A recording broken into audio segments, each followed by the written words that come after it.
So now we ask ourselves, what can we do about this with respect to revenue? And the first question is, why don't we just increase our revenue? Perhaps we could tap other sources of revenue like non-traditional programs, renting a campus, summer programs, remote programs. Um, as a general idea, this isn't a bad idea as long as whatever revenue is earned from this significantly exceeds the additional cost. So the example that appears in this slide shows the notion of the addition of or the creation of a new unnamed revenue source that grows very rapidly and starts with a $1 total, 1% of the total revenue. The conclusion that we will find from this is that the upside of the new revenue is nice, but it's swamped by the size of the overall model. So on this page, a new line has been created called New Program Net, and you'll notice the growth rate is 10%, far bigger than any other line on the page. So this would be very optimistic. And this is the amount of revenue after all the expenses are paid for whatever the program is, paying for facilities, paying for staff, paying for teaching. And you can see that that amount doubles over this period.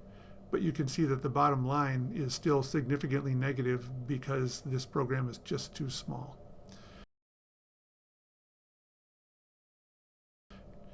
So how about if we just add more students? So in the next version of the spreadsheet, 100 students are added permanently. And this adds revenue early on. But as you look at the totals, you can see that the growing negative number persists.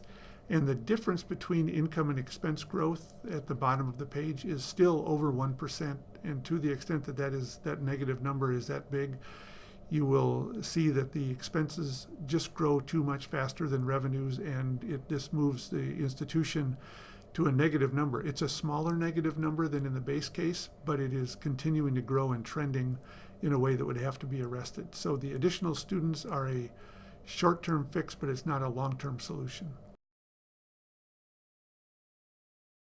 Another possible solution that is oftentimes mentioned is just raise more money.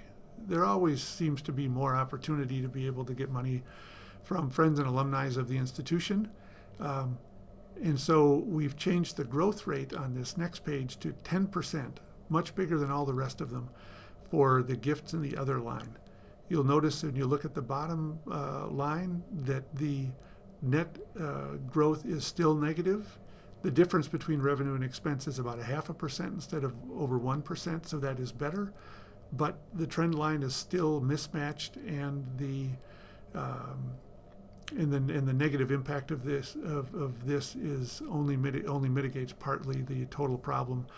And the reality is you can't grow your fundraising at 10% a year.